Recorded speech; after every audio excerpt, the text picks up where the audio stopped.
Κυρίες και κύριοι, καλώς ήρθατε στο κεντρικό δελτίο ειδήσεων του Blue Sky. Ραγδαίες εξελίξεις καταγράφονται στη Νέα Αριστερά, καθώς η Έφη Αχτσιόγλου ανακοίνωσε την παραίτησή της από το βουλευτικό της αξίωμα, παραδίδοντας την έδρα της στη Βουλή. Η απόφαση έρχεται μετά την αποχώρηση ομάδας βουλευτών και στελεχών από το κόμμα, γεγονός που οδηγεί ουσιαστικά στη διάλυση της κοινοβουλευτικής ομάδας και δημιουργεί νέα δεδομένα στο χώρο της κεντροαριστεράς. Από την αίθουσα σύνταξης, η αρχισυντάκτρια του δελτίου μπορεί να μας δώσει όλο το πολιτικό παρασκήνιο αυτής της παραίτησης που σηματοδοτεί ουσιαστικά και τη διάλυση αυτού του κόμματος.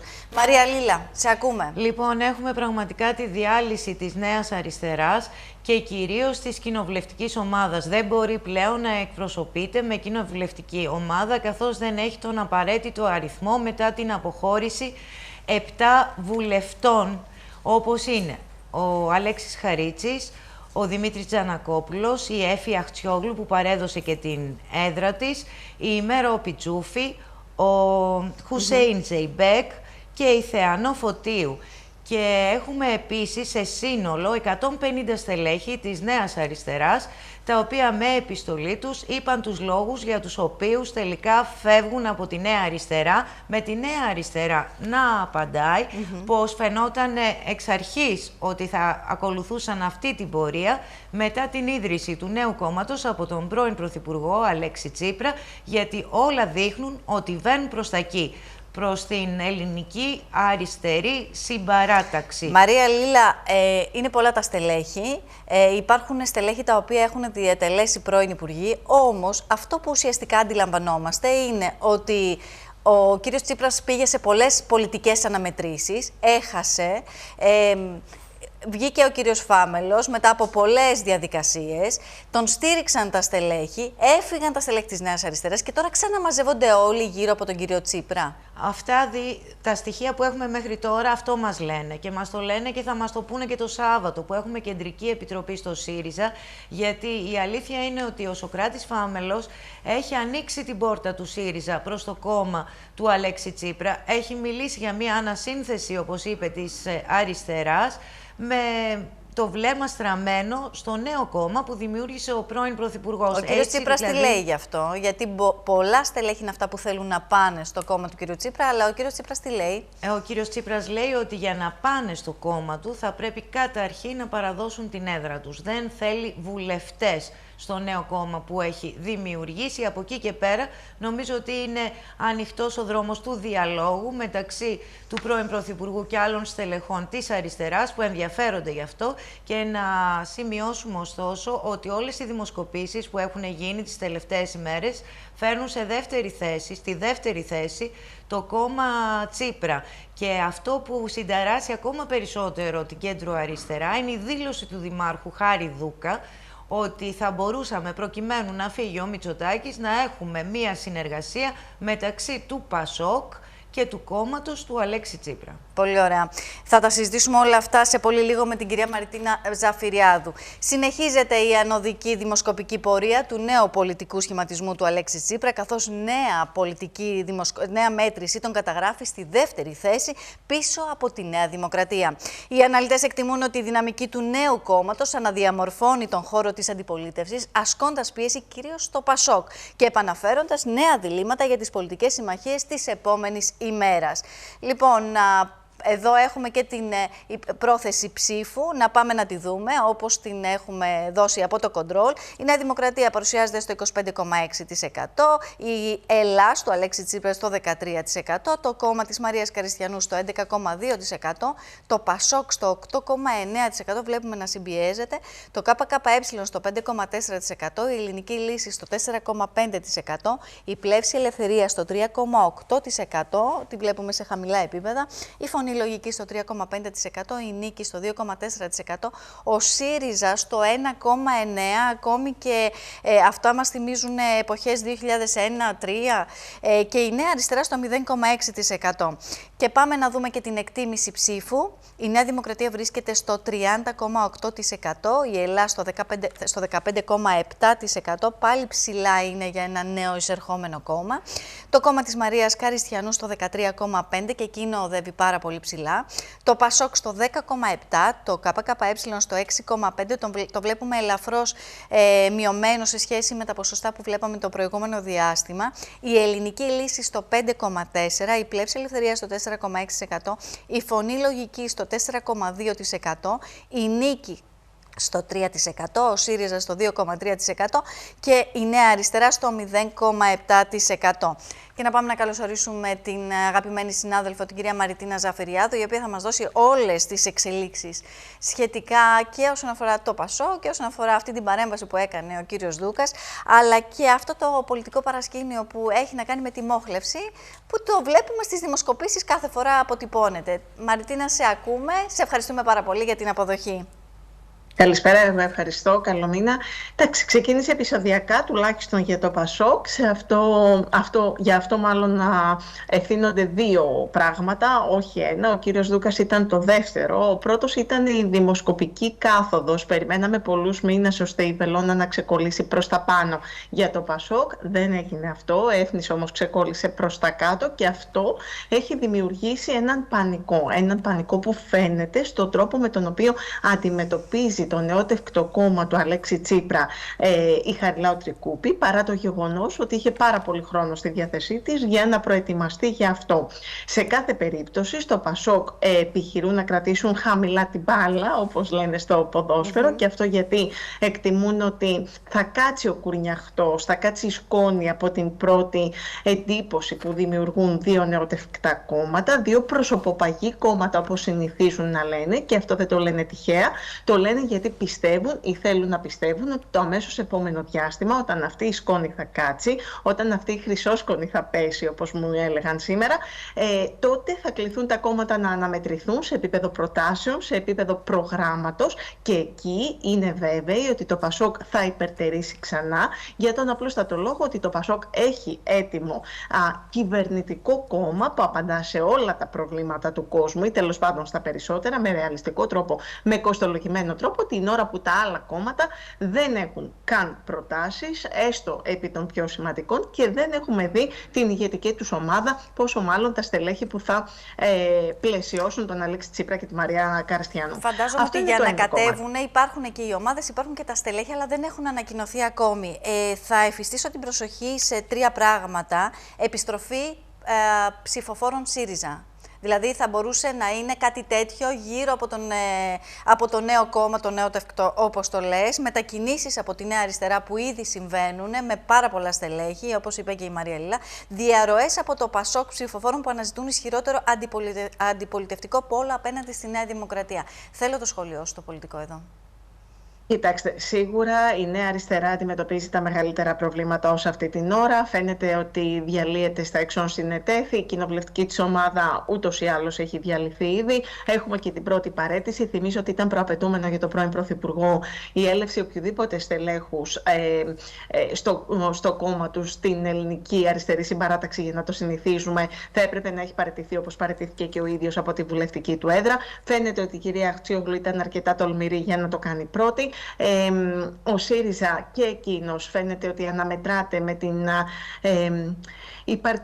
με την υπόστασή του στην πραγματικότητα. Θα έχουμε μια πάρα πολύ κρίσιμη συνεδρίαση το επόμενο διάστημα για να δουν τι θα κάνουν στο εσωτερικό του ΣΥΡΙΖΑ, που ούτως ή άλλως από πολύ νωρίτερα είχαν δηλώσει την πρόθεσή τους να συμπράξουν με το νέο κόμμα Τσίπρα. Θεωρούν τον Αλέξη Τσίπρα φυσικό ηγέτη του χώρου τους, γιατί το πήρε τον ΣΥΡΙΖΑ τότε από ένα πολύ μικρό κόμμα, διαμαρτυρία σχεδόν της αντιπολίτευσης, και το έκανε η κυβέρνηση.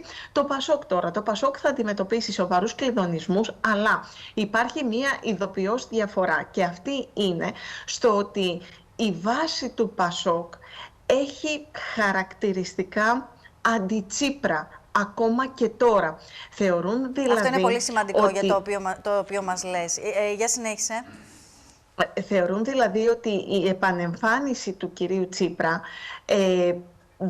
δεν είναι απαραίτητος καλή για την προοδευτική παράταξη όπως την έχουν εκείνοι στο μυαλό τους, γιατί δεν θεωρούν ότι δεν βλέπουν στο πρόσωπο του κυρίου Τσίπρα το φυσικό ηγέτη που βλέπει ο ΣΥΡΙΖΑ. Για ποιο λόγο? Ο κύριος Τσίπρας ήταν απολύτως απέναντι στο ΠΑΣΟΚ, με πολύ βαριές εκφράσεις τότε ως αρχηγός κόμματος της αντιπολίτευσης, το πολύ κρίσιμο διάστημα του 2010-2012, θυμίζω τα περί Πινοσέτ και ούτω καθεξής, που δεν έχουν παραγραφεί στο θυμικό των ψηφοφόρων του ΠΑΣΟΚ. Από την άλλη, η αλήθεια είναι ότι το ΠΑΣΟΚ έχει μια πολύ πρόσφατη συνεδριακή απόφαση που λέει ένα μόνο πράγμα, ότι δεν θα συγκυβερνήσει με τη Νέα Δημοκρατία. Αν θέλει να συγκυβερνήσει όμως με κάποιον, αν θέλει να κυβερνήσει δηλαδή, γιατί αυτό έχει βάλει στόχο την πρωτιά, άσχετα από τις δημοσκοπήσεις που βλέπουμε το πολύ τελευταίο διάστημα, τότε θα πρέπει να συζητήσει με όμορα κόμματα και κανείς δεν μπορεί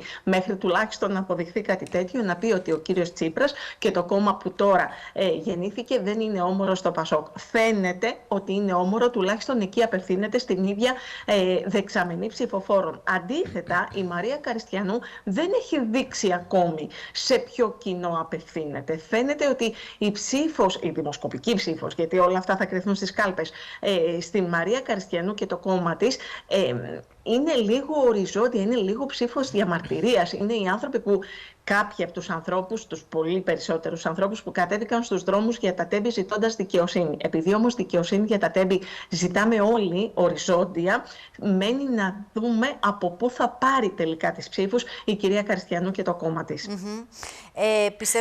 Πιστεύεις, Μαριτίνα, μου ότι η διάλυση της Νέας Αριστεράς είναι μεμονωμένο θέμα και γεγονός ως προς το πρώτο βήμα μιας ευρύτερης κεντροαριστεράς? Όχι. Εγώ θεωρώ, καταρχάς δεν είμαι καθόλου υπέρ του να διαλύονται τα κόμματα.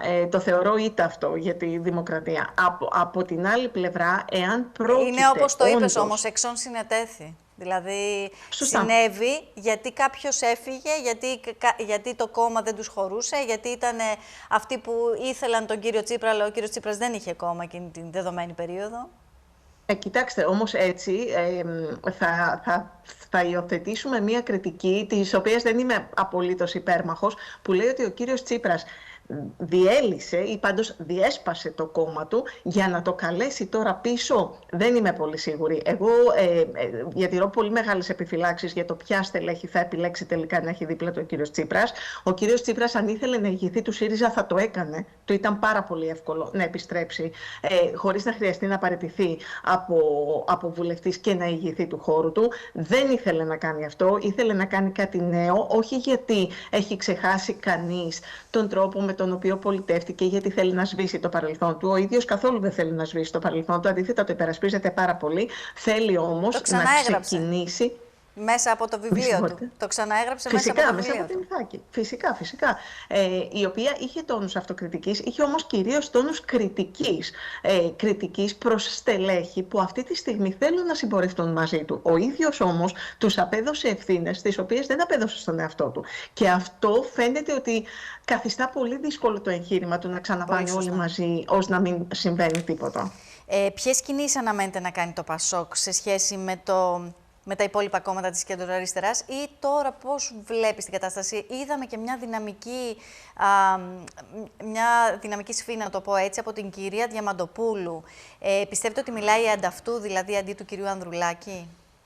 Όχι, καθόλου δεν πιστεύω ότι μιλάει αντί του κυρίου Ανδρουλάκη, όμως έχουν ενοχληθεί πλήστες όσες φυλές στο εσωτερικό του ΠΑΣΟΚ από τη συνέντευξη που έδωσε ο κύριος Δουκάς την Κυριακή το πρωί. Είναι λοιπόν δύο διαφορετικά πράγματα αυτά που με ρωτήσατε. Η απάντηση στο πρώτο, δηλαδή στο τι θα κάνει το ΠΑΣΟΚ σε σχέση με τα όμορα κόμματα το αμέσως επόμενο διάστημα, είναι πάρα πολύ εύκολη. Δεν θα κάνει απολύτως τίποτα. Τουλάχιστον μέχρι τις εκλογές το ΠΑΣΟΚ δεν θα κάνει απολύτως τίποτα. Στενοχωρώντας ίσως ανθρώπους στο εσωτερικό του που θα ήθελαν να έχει ξεκινήσει μια δημιουργική συζήτηση τέτοια που θα μπορούσε να επιτρέψει την συνεργασία σε κυβερνητικό επίπεδο αμέσως μετά. Από την άλλη, θα κάνει πράγματα που δεν θα έχουν να κάνουν με τα άλλα κόμματα.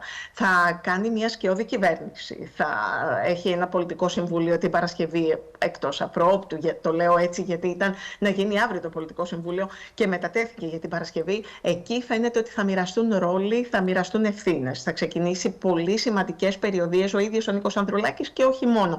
Θα κάνει ό,τι μπορεί για να φτάσει το πρόγραμμά του, αυτό στο οποίο το ίδιο πιστεύει, στην κάθε γωνιά αυτής της χώρας, όπως συνηθίζουμε να λέμε σε ένα πολύ παλιό δημοσιογραφικό κλισέ. Από την άλλη, δεν τους αφήνει αδιάφορους αυτό που έκανε ο κύριος Δούκας. Δεν ανασκεύασε από μόνος του ο κύριος Δούκας χθες. Υπήρξε επικοινωνία μαζί του.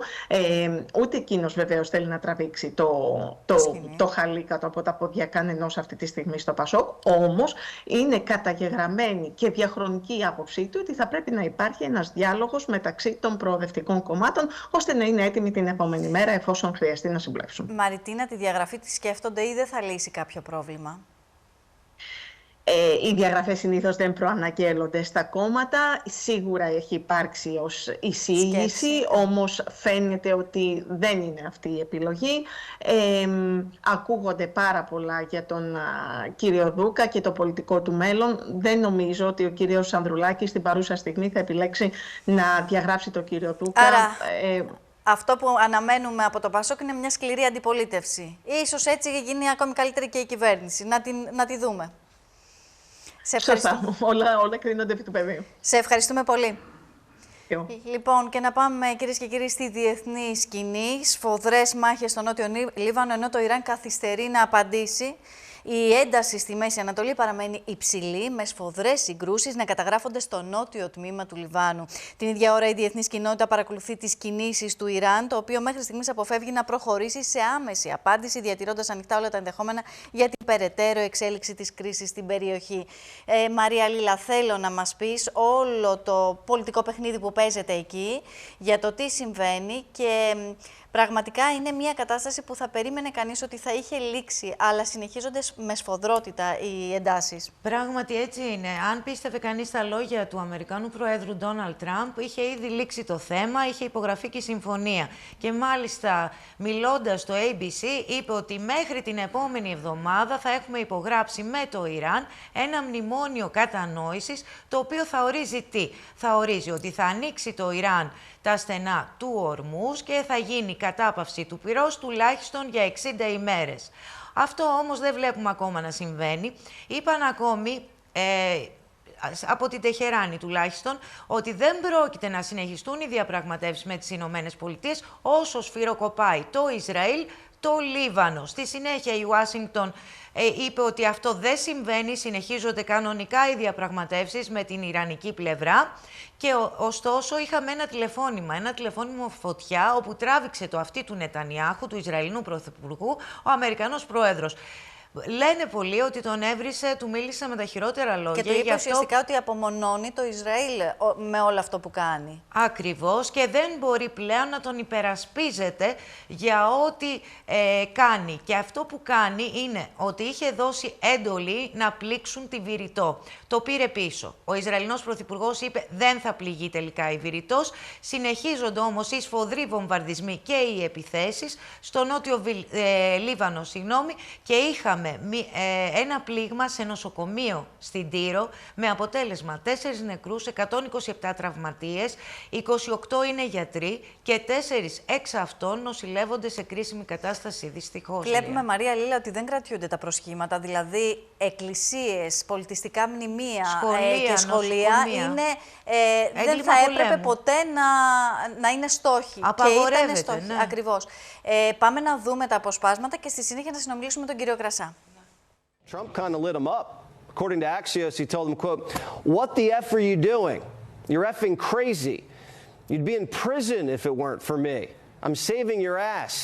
Everybody hates you now. Everybody hates Israel because of this." President Trump just told ABC News he thinks an agreement with Iran will be reached over the next week. The president telling our John Carl there was a little glitch today, but I turned that one around very quickly. Λοιπόν, η σύγκρουση μεταξύ Ισραήλ και Χεσμπολάχ στο Λίβανο κλιμακώθηκε εκ νέου. Πάμε να δούμε όμως τι θα μας πει ο κύριος Ιωάννης Κρασάς. Είναι αντιστρατηγός 1 αποστρατεία, έχει σφαιρικές γνώσεις και φυσικά μας δίνει μια ολιστική προσέγγιση του θέματος. Κύριε Κρασά. Καλησπέρα σας, ευχαριστώ πολύ για την πρόσκληση. Και εμείς για την αποδοχή. Έχουμε την σύγκρουση αυτή τη σφοδρή μεταξύ Ισραήλ και Χεσμπολάχ στο Λίβανο. Έχουμε τον κύριο Τραμπ, ο οποίος ουσιαστικά τραβάει το αυτί του Νετανιάχου και δεν βλέπουμε αυτή η εκεχηρία να είναι πραγματική εκεχηρία. Προφανώς στο νότιο Λίβανο, αλλά γενικά στο Λίβανο, στα μέρη που ελέγχει η Χεσμπολάχ, γίνονται βομβαρδισμοί. Να μην ξεχνάμε ότι από την αρχή του πολέμου η Χεσμπολάχ έχει ρίξει 2.500 ροκέτες και πάνω από 500 ντρόουν προς την πλευρά του Λιβάνου. Είναι μια μάχη η οποία συνεχίζεται, ένας πόλεμος ο οποίος συνεχίζεται και θα συνεχίζει να συμβαίνει αυτό όταν το Χεσμπολάχ δεν αποδεχθεί να σταματήσει να χτυπάει το Ισραήλ. Από την πλευρά του Ισραήλ δεν φαίνεται να είναι διατεθειμένο να σταματήσει τις επιχειρήσεις. Τώρα όσο αφορά αυτό το τηλεφώνημα το οποίο έχει γίνει πολύ ντόρος... Θα παρακαλούσα λίγο το κοντρόλ να δυναμώσει την ένταση. Τώρα όσο αφορά το τηλεφώνημα του Τραμπ, για το οποίο έχει γίνει πολύ ντόρος, δεν ξέρω αν έγινε με σκοπό να τραβήξει το αυτί του Νετανιάχου, αν έγινε με σκοπό να καθησυχάσει ένα μέρος των ψηφοφόρων που έχουν αγανακτήσει με τη φιλοϊσραηλινή πολιτική του Τραμπ, αν έγινε με σκοπό να δείξει ότι έχει αλλάξει η διαθέση του και είναι έτοιμος να υπογράψει κάποια ειρήνη με το Ιράν. Είμαστε στην 95η μέρα του πολέμου και από τις 7 Μαρτίου που έχει...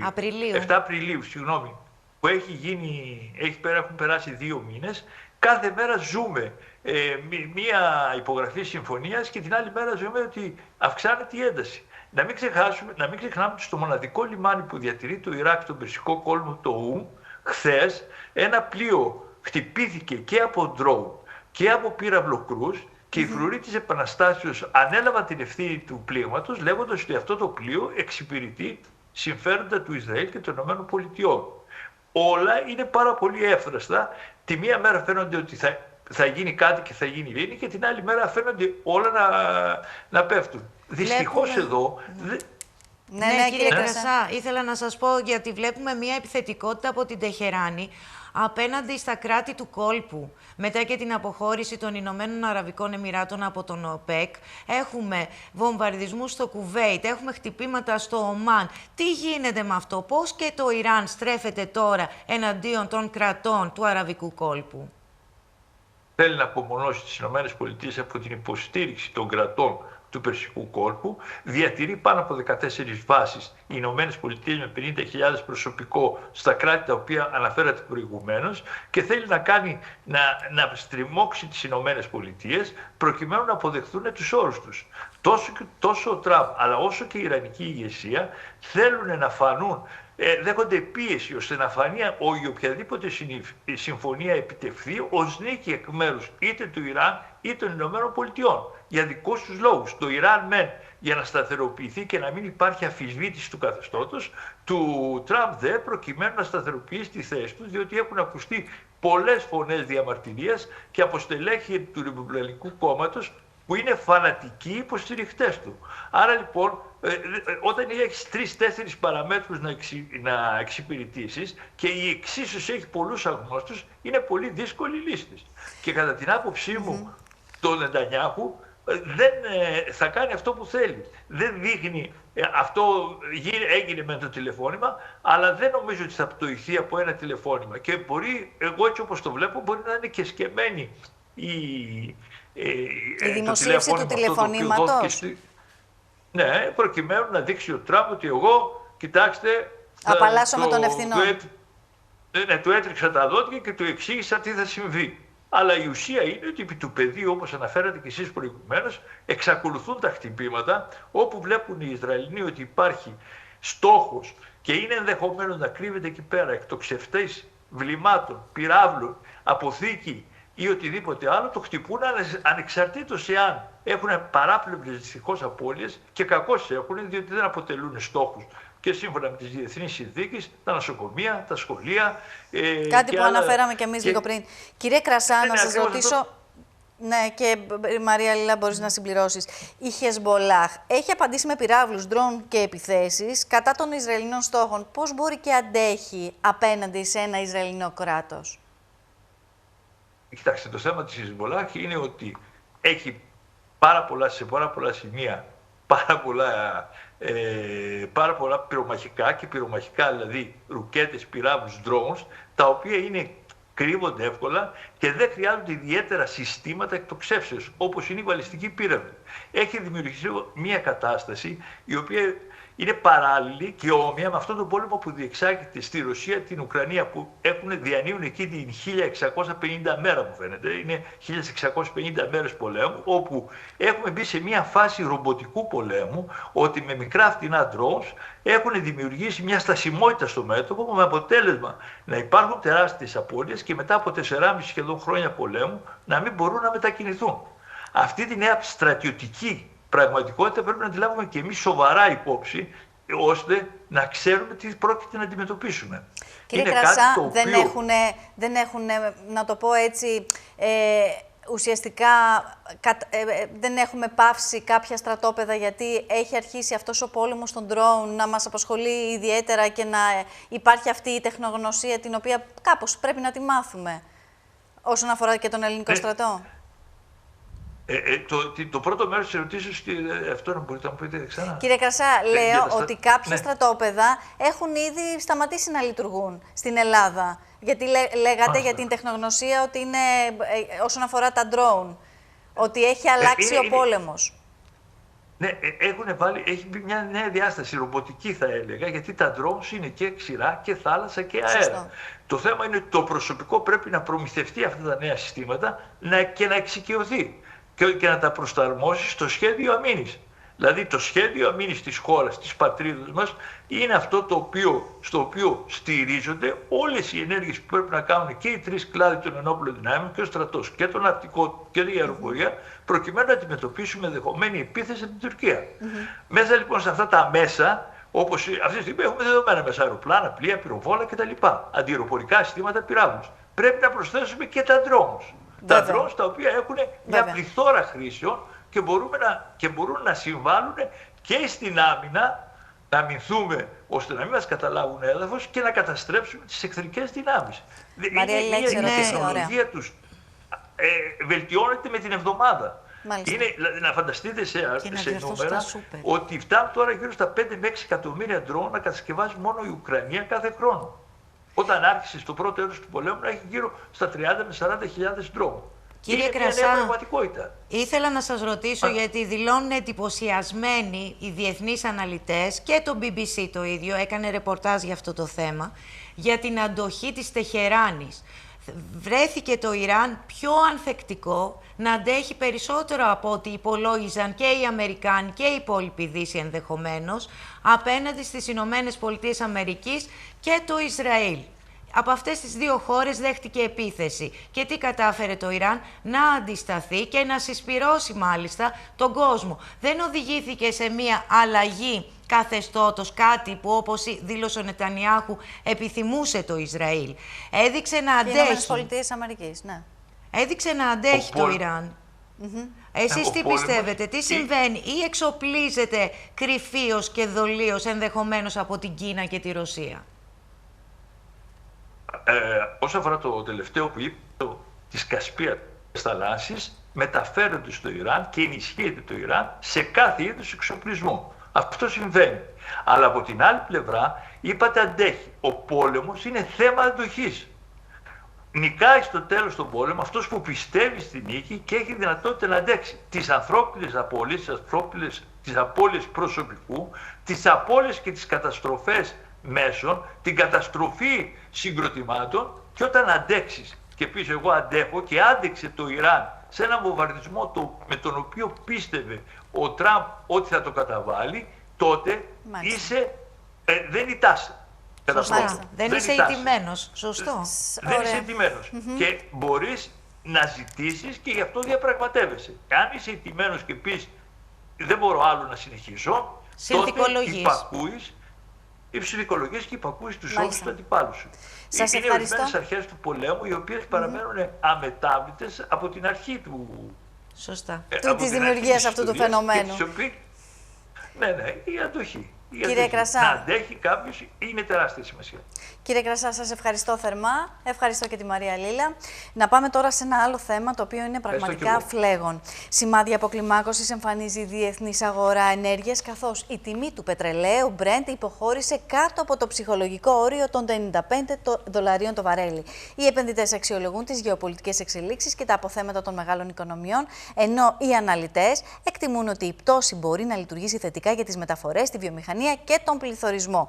Να πάμε όμως στον κύριο Χαράλαμπο Γκότσι, είναι καθηγητής οικονομικών, και να συζητήσουμε μαζί του τη νέα αύξηση του πληθωρισμού, γιατί καλώς κατέβηκαν λιγάκι ελάχιστα οι τιμές του πετρελαίου, αλλά το θέμα του πληθωρισμού είναι όχι μόνο φλέγον, νομίζω ότι αδειάζει τις τσέπες μας εν ρηπεί οφθαλμού. Δεν προλαβαίνουμε, λέγαμε για τις 15 μέρες κύριε Γκότσι, τώρα νομίζω ότι είμαστε στις 5, στις 7, έφτασε στο 5% για το μήνα Μάιο.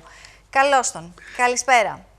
Γεια σας, ευχαριστώ για την πρόσκληση. Όντως τα νέα δεν είναι καθόλου καλά, για το λόγο ότι αντί να μειώνεται ο πληθωρισμός, αντί δηλαδή το γενικό επίπεδο των τιμών να πάρει την κατιούσα, συνεχώς από μήνα σε μήνα χειροτερεύει. Άρα λοιπόν έχουμε μια κατάσταση η οποία φαίνεται ότι με τα όποια μέτρα έχουμε πάρει για την, αν θέλετε, για την ελάφρυνση, γιατί για εξάλληψη ή για καταπολέμηση ολοκληρωτική δεν μπορεί κανείς να μιλάει, επειδή είναι γνωστό ότι κυρίως από την πλευρά των ενεργειακών προϊόντων τα πράγματα δεν συνεχίζουν να είναι πάρα πολύ δύσκολα. Όμως βλέπετε ότι και επειδή ανακοινώθηκαν και ο πληθωρισμός και για τις άλλες χώρες της Ευρωζώνης, είδατε ότι εμείς είμαστε στις πρώτες οι οποίες έχουν τη μεγαλύτερη επιβάρυνση. Ναι, δεν είναι τόσο ψηλά στις άλλες χώρες. Ξεπερνάμε το μέσο όρο, το μέσο ευρωπαϊκό όρο και αυτό. Ο μέσος ευρωπαϊκός είναι 3,2, ενώ εμείς έχουμε φτάσει στο 5%. Και με δεδομένο ότι οι μισθοί μας δεν έχουν αυξηθεί έτσι όπως είναι στην Ευρώπη και μιλάμε για τις οικονομίες που έχουν μια δυναμική. Δεν μιλάμε για κάποιες οικονομίες οι οποίες ακόμη ο κατώτατος μισθός μπορεί να είναι στα 6-7. Κύριε Ανάπα, η επιβάρυνση κυρίως για τους μισθωτές είναι πάρα πολύ μεγάλη. Έκανα ένα πρόχειρο υπολογισμό για το πόσα χάνει κάποιος από το επίπεδο αυτό του πληθωρισμού μέσα σε ένα χρόνο. Για πείτε μας. Πρώτα για γύρω στα 850 με 900 ευρώ. Αυτό σημαίνει δηλαδή ότι έχουμε σχεδόν ένα μηνιαίο μισθό, έτσι, απώλειες μέσα στον χρόνο. Άρα αντιλαμβάνεστε για ποιο λόγο για τον πληθυσμό μας, για τους πολίτες μας, το θέμα της ακρίβειας και του πληθωρισμού δηλαδή κατέχει την πρώτη θέση ό,τι αφορά τις ανησυχίες που έχουν οι πολίτες. Άρα λοιπόν με αυτό το πρόβλημα που βλέπετε, το οποίο αντί να βελτιώνεται χειροτερεύει, βλέπουμε ότι τελικά όποια μέτρα έχει πάρει η κυβέρνηση, τα οποία είναι πάντα στην ίδια κατεύθυνση από τότε που ξεκίνησε η ιστορία αυτή από το 2021, εντάξει, είναι στην ίδια κατεύθυνση πάντα. Δηλαδή, αφήνουμε τη φορολογική κλίμακα εκεί που βρίσκεται, αλλά και είτε πρόκειται για τους μισθούς, είτε πρόκειται και για τους ειδικούς φόρους κατανάλωσης, το ΦΠΑ κτλ. Και επειδή δημιουργούνται κάποια υπερπλεονάσματα, μοιράζουμε ένα κομμάτι από επιδόματα και vouchers. Με την προσδοκία ότι οι πολίτες θα είναι ευχαριστημένοι. Και να πούμε, κύριε Γκότσι, ότι ένα νοικοκυριό που. Τι σημαίνει 5% πληθωρισμός? Ένα νοικοκυριό που ξόδευε 1.000 ευρώ το μήνα χρειάζεται περίπου 1.050 για να αγοράσει τα ίδια πράγματα. Όμως, πολλά πράγματα δεν έχουν την ίδια δυναμική. Κάποια αυξάνονται πάρα πολύ και κάποια λιγότερα. Να πούμε βέβαια ότι οι βασικές πιέσεις προέρχονται από ενέργεια και ηλεκτρικό ρεύμα, καύσιμα και μεταφορές, τρόφιμα, ενοίκια και κόστος στέγασης, που σημαίνει ότι αυτοί είναι οι βασικοί πυλώνες μιας καθημερινότητας. Έχετε απόλυτο δίκιο, διότι ο πληθωρισμός είναι απλά ένας δείκτης, okay? Ο οποίος αφορά το σύνολο του επίπεδου των τιμών για όλα τα θέματα, δηλαδή και για τις καρέκλες και για τα γραφεία και για όλα τα προϊόντα. Ωραία. Εδώ μιλάμε για άνοδο των τιμών σε πολύ βασικές, στην κάλυψη πολύ βασικών αναγκών, όπως είναι τα ενίκια. Είναι απαραίτητα, δηλαδή οι μεταφορές, τα τρόφιμα, τα ενίκια. Δηλαδή, Δηλαδή αυτό που λέμε πάντα εμείς, ότι οι οικονομολόγοι, ότι ο κάθε πολίτης έχει το δικό του πληθωρισμό. Αυτό έχει σχέση πάντα με τα προϊόντα τα οποία και τις υπηρεσίες τις οποίες χρειάζεται. Διότι όταν κάποιος, για παράδειγμα, δεν έχει παιδί στο σχολείο, δεν επιβαρύνεται με τα ίδια ανάγκες τα οποία έχουν οι μαθητές για να λειτουργήσουν. Ωραία. Αντιλαμβάνεστε λοιπόν ότι επειδή πρόκειται για πολύ βασικά στοιχεία της ζωής μας, δηλαδή το ενίκιο, τα τρόφιμα, την ενέργεια, τις μετακινήσεις μας κτλ. Αντιλαμβάνεστε λοιπόν ότι τα πράγματα είναι πάρα πολύ δύσκολα και γι' αυτό σας ανέφερα και προηγουμένως με τον υπολογισμό που έκανα, ότι περίπου χάνουμε γύρω στα 900 ευρώ το χρόνο από αυτή την ιστορία, χωρίς βέβαια η κυβέρνηση να δοκιμάζει κάποια άλλα μέτρα τα οποία έχουν πάρει άλλες κυβερνήσεις, που αναφέρονται κυρίως στη μείωση των φόρων κατανάλωσης, είτε πρόκειται για το φόρο για το ΦΠΑ στα καύσιμα, είτε για τον ειδικό φόρο κατανάλωσης στα καύσιμα, κάτι το οποίο το έχουν κάνει περίπου 10 χώρες της Ευρώπης. Και βλέπετε ότι η Ισπανία, για παράδειγμα, η οποία είναι πρωτοπόρος, είχε 3,2 το προηγούμενο, 3,2 έχει πάλι τώρα, δεν έχει αυξηθεί δηλαδή. Μάλιστα.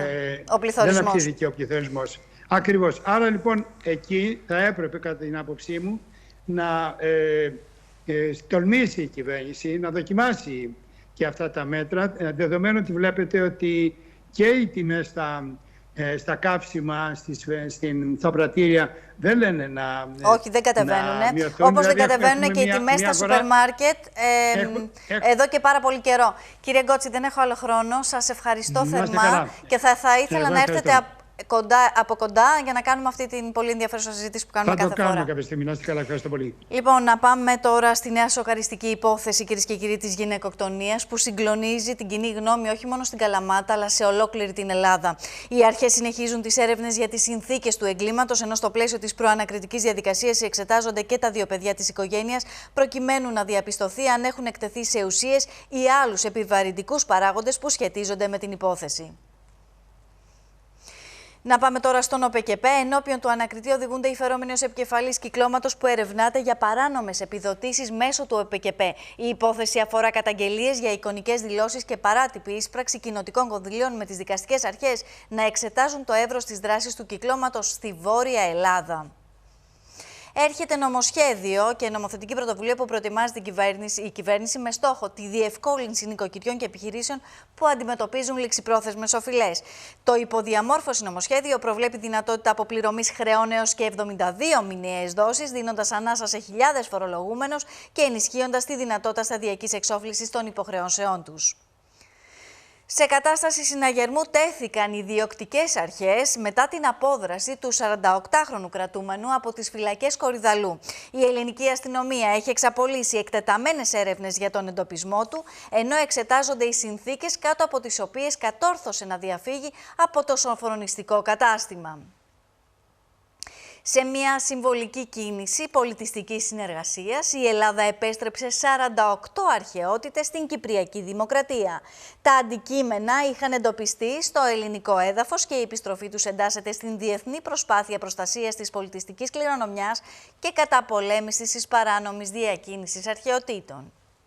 48 αρχαιότητες οι οποίες επιβεβαιώθηκαν ότι ανήκουν στην Κύπρο και γι' αυτό η Ελλάδα, η οποία πρωτοστατεί στην προστασία της πολιτιστικής κληρονομιάς από την παράνομη διακίνηση, επιστρέφει με βάση τη σύμβαση της UNESCO του 1970 και την διμερή συμφωνία που έχουμε υπογράψει 1,5 χρόνο πριν με την Υπουργό της Κυπριακής Δημοκρατίας, τις 48 αρχαιότητες στον τόπο που γεννήθηκαν.